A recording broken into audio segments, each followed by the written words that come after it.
తివిరి విసుమదైలంబు తీయవచ్చు, మృగతృష్ణలో నీరు త్రాగవచ్చు, కాని మూర్ఖుని మనసు రంజింప చేయరాదు అని పద్యం చదివాను ఎప్పుడో చిన్నప్పుడు.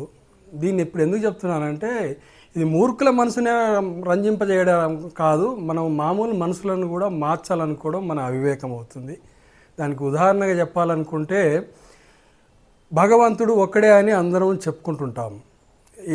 ఏ మతమైనా ఏ జాతి అయినా భగవంతుడు ఒక్కడే అని. కానీ ఇది ఆచరణలో సాధ్యం కావడం లేదు. ఎందుకో నాకు తెలియదు. కానీ ఎందుకు దీనికి ఉదాహరణ చెప్పాలంటే, హిందువు అల్లాహ్ని నమ్మడు, ముస్లిము రాముని నమ్మడు, క్రిస్టియను ఎవరిని నమ్మడు.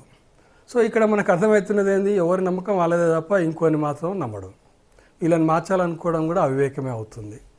ఇక ఈ పద్యం యొక్క అర్థం ఏంటంటే, ఇసుకనైనా సరే మనము పిండి నూనె తీయవచ్చు, చావు దగ్గరకు వస్తే మృగతృష్ణలో నీరంటే మరుగుదొడిలో నీళ్ళైనా తాగి ప్రాణాలు కాపాడుకోవచ్చు, కానీ మూర్ఖుని మనసు రంజింపజేయరాదు అనేది ఈ పద్యం యొక్క తాత్పర్యం. కానీ మనము మనసులనే మార్చలేమనేది నాకు తెలిసిన సత్యం.